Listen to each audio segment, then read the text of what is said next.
Hi, Natalie. Thanks for joining me today. I really appreciate your time. And obviously, just love this opportunity to get to talk to you about a topic we both love, which is coaching. So I'm going to give you a chance to introduce yourself, let people know what you'd like them to know about you, and then we'll jump right in. All right, sounds great. So I am a PCC level transformational coach, and I am also a coach mentor. And most recently, I received my diploma as a coach supervisor. I am a certified Daring Way and Dare to Lead facilitator. In my private practice, I work mostly with women, but supervisory, I've worked with people all over the world. So yeah. Congratulations on that. That's a big deal. That was a 12-month process, wasn't it? That's right. Yeah. Yeah. It was a 12-month process. So it was about July where I received my email with my certificate. And yeah, that felt really good. Nice. Oh, I'd love to talk to you a little bit more about that later, for sure. Just Mm, understand what you think supervision, what role supervision has in coaching now. yeah. Great. That would be a great topic. Yeah, yeah. Thanks. So, and you started working with Canada Coach Academy as a facilitator and mentor. I think was it July 2020? Yeah, that's right. So it's been 3 years. Yeah, Goes by fast. it Yeah, really does. It really does. It's been a wonderful ride. yeah. You were, in fact, the first person that I trained to take over some of the things that I was doing, in terms of facilitation and mentorship. Yes. So that was a big moment in my career and in the company's lifetime. Yeah. I just, yeah, before that it was all, me running the programs and everything. So that was a big moment for me to let go and to also trust, uh, Yeah. which turned out to be an excellent choice. Oh, Um, so I'm curious to, get into a conversation about what you think attracts people to coaching. And maybe you can speak from your own personal experience about your journey as a coach. But what do you think is the reason people seek out coach certification? yeah. Gosh, what a great question. So, what comes to mind for me is that when I was looking, I was out looking for some other training, something. And I think there comes a point where we realize, and I don't even know if this is conscious, Natalie, but I think there's a point where we realize that the answer is no longer outside of us. Hmm. Right. So for me, when I learned that coaching is not about giving advice, it's about helping evoke the inner knowing of a client and the resourcefulness within oneself, there was something that really lit up for me. And just the years of either like my family or society or whatever it is telling me who or how I should be. And then there's this modality that's like, wait a minute, why don't you just tap into yourself Mm. and and see what's there? I was like, oh, interesting. So I sometimes wonder, right? It's like we've got processes, we've got all these things that tell us how we could make things better. And then sometimes, often, it's not enough, right? It always seems like there's something missing. And I think it's what I feel is missing is the autonomy of being able to name what's right for you and being able to see, actually, I do know some things. Like I do have experience that I can lean into, maybe apply somewhere else, right? That I am resourceful, right? Whereas I think we're socialized to believe that we need to get the answers elsewhere. You're reminding me of a passage in the book Fierce Intimacy, which I'm just loving right now, written by Terrence Real. And he talks about what is self-esteem? Like, what is it really? And it's not, it's about self-love, but it's more than that. It's about knowing that no matter what you face, you will get through it and you are enough. And this idea that you're talking about, that, that client is the expert in their own life, that you have the answers within you. I think that goes beyond just, even knowledge. It's about how we exist, that self-esteem or that self-worth that we're all chasing. It's within us, and that kind of resonates for me. And that's a great book, by the way. And I probably butchered a little bit of how he talks about self-esteem, but that's my takeaway, is that it was all about no matter what, you are enough, that you can get through it, right? Yeah. Yeah. Mm. Lovely. And so what do you think? You've been facilitating our programs. We have adult learners from around the world and different cultures and different industry, different professions come to us to be certified. I think it's a privileged position that we sit in. We also get to meet some pretty incredible people. What do you think is what their biggest takeaway, I guess, is the question. The power of a coaching conversation. Like the power of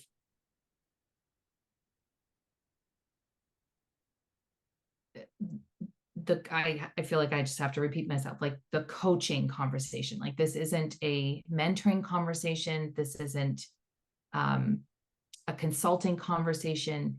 It's a coaching conversation. And so the power of the open-ended question, the power of clean questioning, the power of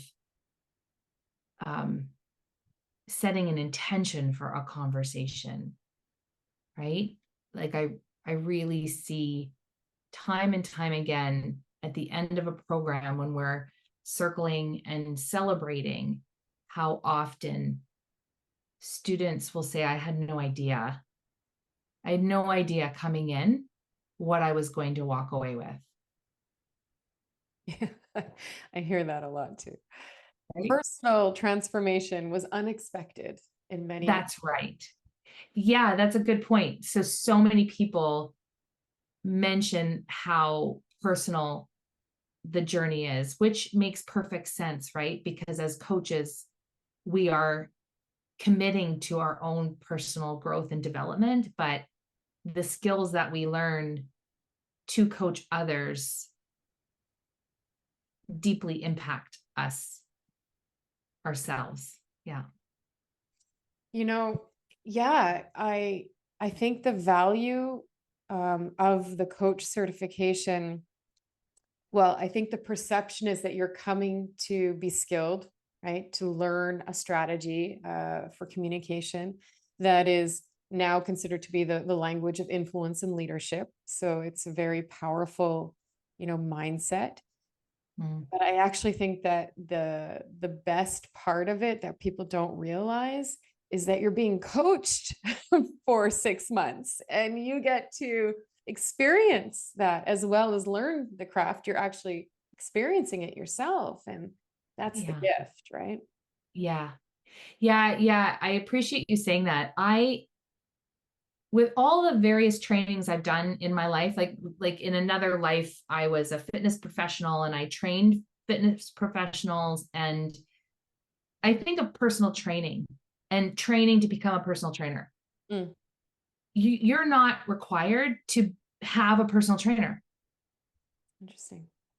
Isn't it? Like, so there's a lot of modalities out there that you actually don't have to be the recipient of that service to become that professional. And so like you mentioned, as there's coach exchanges going on within the program and you're being coached, the power of learning that comes from that. Yeah. And then just the power of the coaching itself, right? So not only are you learning and from the demonstration of coaching, but you're also receiving the power of that coaching conversation. Yeah. And you're also walking away with the confidence that what you're learning is powerful and transformational because you've experienced it yourself. So that added confidence that you get as a professional to Yeah. practice this with others, you've seen it, you've experienced it, you felt it. So at least I Yeah. think for me, that was one of my aha moments when I was being trained years ago, was Yeah. that, wow, not only do I get to help others, but I get to experience it myself first, right? Yeah. Yeah. It's interesting. So, you know how when we come together each week, s- students can bring forward things that are coming up in their coaching. And I find more often students will bring, like, I was coached and it was amazing. Mhm. Like I'll hear that probably even more often than, oh, I had this client and I'm struggling with such and such. Like people will go like, I was coached this week and it was amazing. And, this is what I learned and this is what's happening for me. And so the celebration of that. No, you're so right. I hear often people commenting about the connections they make in the community. Mm, Those moments of, at the beginning of a class where you invite people to share something about what their experience in coaching that week. And they'll talk about someone they met, someone great they met in the community. And I think it's so fun, but it also speaks to something that came up in another conversation I was having this week, which is that coaching can be a lonely profession. And, mm. so part of the value of joining a certification that also has a community is to keep that connection to other coaches and to, feel like you're part of something. Yeah. Yeah. I think that is so true. Because as you say that, I'm reflecting back on my coach training and how we didn't necessarily have the platforms that we have today. Yeah. And so, I'm thinking about the people that were in my kind of final cohort. And yeah, I don't really stay in touch with them now, but I have so many cohorts that continue to meet well after Hmm. their program is complete on a monthly or quarterly basis, and they can still connect through the village. And I just think that's really special. Oh, yeah. I have one group. I'm sure they were 3 years ago, they came through and they still meet twice a month. Mm. Not all of them show up at every meeting, but they still create this opportunity to meet and stay connected twice a month. I think that's really neat, and it's kind of an added bonus that I never really thought about as I was designing, the curriculum and the community and the vision for the community. That's a real added bonus, I think, the connections.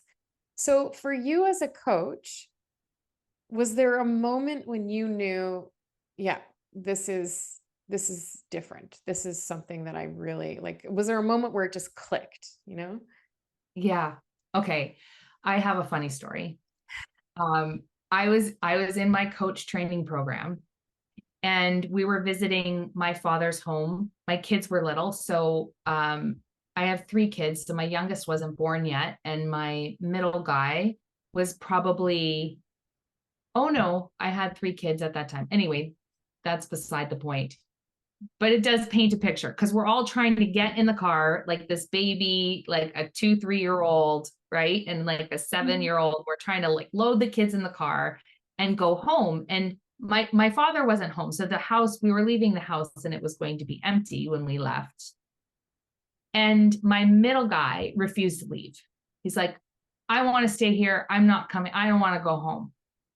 And we're like, well, we're leaving. So you have to get in the car. And he's like, I don't want to get in the car. So I just walked over to him and I sat on the steps with him in front of the house. And I said, imagine we were reading a storybook right now and you could see all the pictures of us at Papa's and playing today and having fun on the beach. He's like, yeah. So I said, imagine in that story, we get in the car and we go home and you're sitting on the porch. Like, what do those pictures look like in that storybook? And he just like got up off the stairs. He got in the car without saying a word. Wow. And that paid for every penny of my program. There was no arguing. There was no like, we're leaving without you. There was no threats. It was just like, imagine what this would look like if you continued with this choice. Mm, Right. And so coaching is all about exploring choice. right. Right.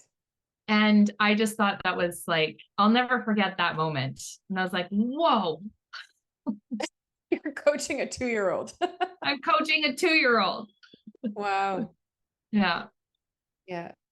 That's really cool. And you experienced it in your life. Like it wasn't about even the professional endeavor. It was about using the skills in your life. And one of the things I hear more than anything from students is how people around them, family members, close friends, notice the difference in them, just Oh, in yeah. what they're learning. Uh, I can think of a few moments where people have told me the moment where they said, yeah, this program worth every penny of the investment. And one of those was actually recently, I think it was actually on this week or last week, where a woman said, in one of our programs, she said, the what I've learned about listening has already been worth this investment. And she's probably in week 8 of a 20-week program. Wow. I was really like pleased to hear it. I love that people are learning things that transform the way that people experience them, right? So it's not only a personal transformation, it's also your impact. That's, Yeah. Yeah. And I think it's such a surprise. So like in my case, and so many times I hear my relationship with my spouse has improved. My relationship with my kids has improved.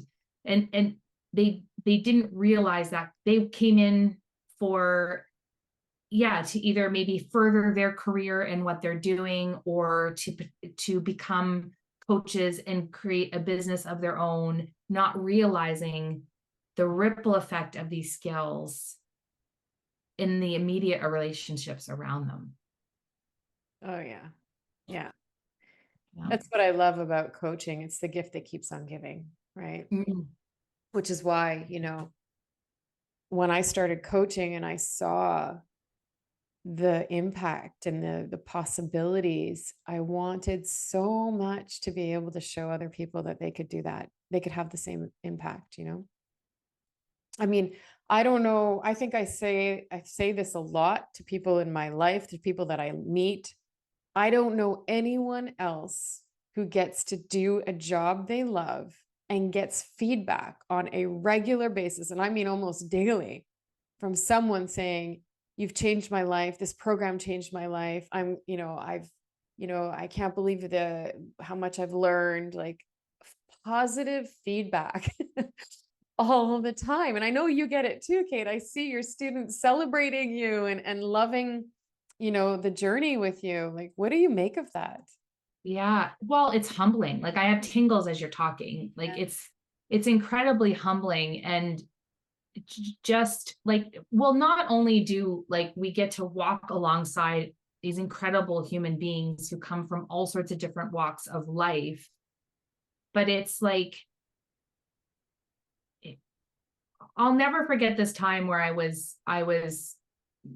going into another story, just so you know, but like a friend of mine is a writer, and she was doing a talk, and she was sharing with the audience that she has stories in her, and she feels that if she doesn't get these stories out,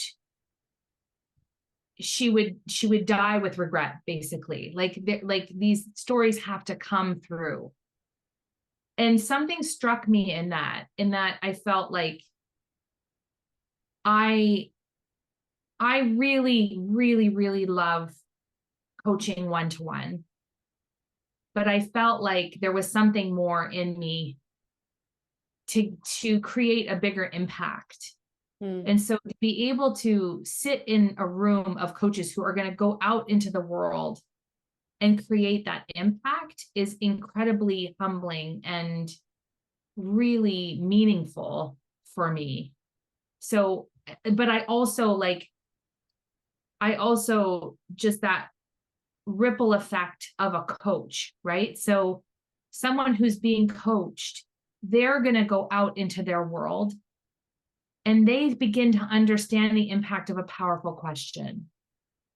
So, I've worked with clients who have come to me because they're really unhappy at work. And all of a sudden they start losing weight. So, like the impact that a coach has on their clients and their ripple effect. I mean, the losing weight was a good thing. I should probably be clear. Sometimes it's not a good thing. Yeah. But in this case, it was beneficial for their health. And so their health improved. And so I just think that ripple effect that, yeah, I know your question was more about facilitation, but like, I really feel that, like, I feel the power of the ripple effect that we have, and it's very humbling. And to see these coaches going out in the world and creating these ripple effects. Right? Yeah. Yeah. And what I think another gift of coaching is that you don't have to be coaching for years for you to experience that. I mean, we have students in our programs who, when they start to learn the framework and they start to get some of the skill, they are telling stories of their impact already, and I think that to me is like, wow, what a privilege and what an opportunity, that these people have simply, I call it the 2 millimeter shift, right? It's this tiny little shift that has such a great impact on others. So when you share that shift with people, going from closed to open, clean language, using that language, silence, all these different strategies packaged up into this coaching approach, when you can help people like see the benefit or the impact of that they can use it right away, and it makes a difference right away. There's not a lot of things that you can see that have that impact right away, right? Most strategies, I think you have to sort of build up to them and learn and gain some skill. And yeah, because this is communication, right? This is shifting how we show up every day, which is well within our power. And yeah, I just I'm still in awe, even after, a decade of practicing and doing and being. I feel like I could still learn so much, but also you never get tired of like living in this mindset, I think, Yeah. So what's one thing that you want people to know about, the opportunity, about coaching, about just what you've noticed is the opportunity in today's world where coaching is trending? As I said earlier, it is the language of influence and leadership in organizations and community, even now in families. What do you think is something that you would like people to know about coaching?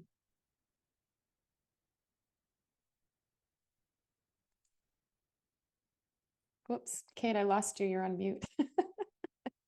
Okay. Oops. There's some noise in the background. When you said families, I think if you work with people,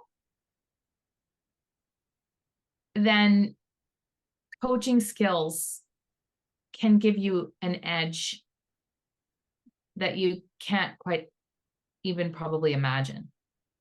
Yeah. So working with people could be that 2-year-old, right? It could be your kids. It could be, and I just feel like I'm curious to hear from you if this happened to you, but when I learned coaching skills, I began to get frustrated when I was with other professionals who didn't use coaching skills. Anywhere from like my acupuncturist to my dentist to my doctor to like my accountant. Like I would feel frustration when I could just be asked a question a bit of a different way and be included in a conversation and a solution to my own problem. And so I just feel like if you're in an industry where coaching isn't already prevalent, then be on the leading edge of that. Yeah. And people will notice. And people will notice. Yeah. Yeah. Yeah. I was in line yesterday, and there was a woman at a counter who was quite upset. She was emotional. And her response to her emotion was to talk and talk and talk and not even pause for a moment for the other person on the other side of the counter to respond. And I saw how that person kept wanting to say, and I knew, like, I could tell by the energy that the service person wanted to, support the client. It wasn't going to be an argument. Like, it was going to be, I hear you, I get you. But the woman wouldn't stop and give her a moment just to say, I hear you, I get you. And I felt this need to go up and say, okay, pause, take a deep breath, let the opportunity for others to participate. And what we often say in coaching is, we don't listen, we don't truly listen, we wait to speak. And this idea that we're constantly trying to create value by hearing ourselves talk, when in fact there's so much more value in listening and creating space for others. So it just reminded me of like a life experience that I had where I was sitting there going, oh, if I could just show you the value of pausing and taking a breath, right? Yeah. But yeah, and I see it everywhere. And we see it when we do leader as coach programs in organizations, right? And we're working with these young leaders who have had no training. And I become super aware of what the opportunities in schools are for coaching and for creating more awareness around communication and the impact of different styles of communication. Because those young leaders went to school, they went to university, and they're graduating not knowing the difference between an open and closed question. And I think that's a real missed opportunity. And that's also why, my passion is very much to bring coaching to schools. But and I know that you have education, experience, and your husband's a teacher. Like, what do you think is the next biggest opportunity for coaching? Mm. Well, that's a great question. But I'm drawn to the educational sector, as you mentioned. I feel like I don't spend a lot of time with medical doctors, and it feels like there is more kind of bedside manner being taught. But if you added coaching skills to that equation, again, that's a game changer. Like you're supporting people who are like living with lifelong illnesses, and like to have them become an agent in their own care, right? And their own resource. I just feel like that's potentially a missed opportunity. I had a doctor once who asked me questions, and the power of being engaged in my own healthcare is really powerful. And I feel like that the healthcare sector, I think that could be an amazing place for coaching. It's so interesting that you say that, because I just started a new program, a new course at Harvard called Grief, taught by an incredibly impressive professor. And one of the books that I'm reading right now is on Death and Dying by Elizabeth Kubrick Ross, I believe her middle name is, or Ross Kubrick. And in it, what I highlighted and I was struck by, and I wrote all the notes beside, was her, and this was published in 1969. Okay. And her research was on people dying, and she was having conversations with people who are near death to understand what they're going through and to come up with those stages of grief, right? And one of the things she says is that there's a sorely missed opportunity for medical students to not only learn the science and technology of medicine, but also to learn the skills of human relationships, basically. And she's saying that the opportunity at that time was to join those two, initiatives. And I feel like, and there's some other language that she uses that I've highlighted to really express that. And we've had doctors, we've had medical practitioners, nurses, doctors, surgeons, GPs in our programs. And every time they say the same thing, there should be coaching in, the journey of educating somebody who's becoming an MD. And I agree with you 110% that there's something to be developed alongside the medical profession that would help them. And I know my own dentist said to me when he, learned that I have an academy and that I teach people coaching all day, he said, "Oh, wow." He goes, "Can you come into our practice and teach our staff some of those skills?" Because he said the thing about dentists is we graduate as subject matter experts, but we have no idea how to start a business. And that's what you have to do. You have to start a practice, And so I don't know if it's the same now, but he was talking about his time, graduating from McGill in dentistry. And I thought, wow, I mean, there's another example of how it's needed. And then I had this other person who was in medical school, and he talked about wanting to learn coaching to manage the stress of being a medical student and a resident. And he talked to me about the level of burnout among medical students and residents. So yeah, I think that's kind of a neat place to play with coaching. Yeah. Right. Yeah. And you were talking about 2 mm shifts earlier, right? So it's funny when we coach inside the program for practice, I always invite students to have a list of things that they'd like to be coached on. And it doesn't have to be something major. I use an example, like, for example, you may want to just start flossing your teeth more regularly, and you can get coached on how to build the structures and the routines. And, so when you mentioned dentistry, like, to be able to have a coaching conversation with a client, with a patient, to ask them those questions of how could this be more accessible to you, for them to be able to take better care of their dental health. Like, it's those little conversations and those 2 mm shifts of looking at things differently and setting up those structures and routines. And I mean, that's one tiny example, right, of how coaching could be really powerful in industries. Yeah. And you're reminding me of, there's an example in one of our programs that we use, somebody learning to public speak, different people learning to public speak, and they're, the struggle that they all face. And if you make an assumption, you might just naturally think that everybody is shy to public speak, that it's a confidence thing that needs to be built. And that's the answer to you becoming comfortable as a public speaker. But then the example is, but when you ask the question, what is it that you need to become a good public speaker? Each person says something different.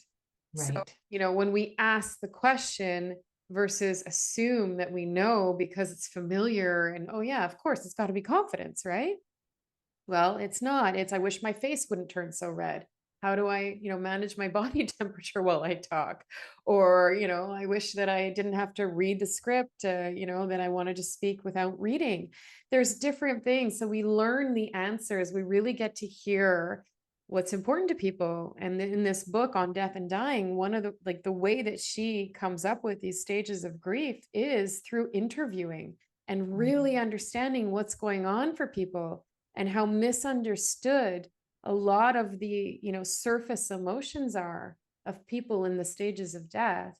If you have a moment to ask, you will see what's really going on for them, what's beneath the surface. And that's what I think coaching is all about. It's moving past our assumptions and really creating connection, like true connection, which is to be curious about someone else, right? Mm-hmm. Mm-hmm. Yeah. Aren't we? Yeah.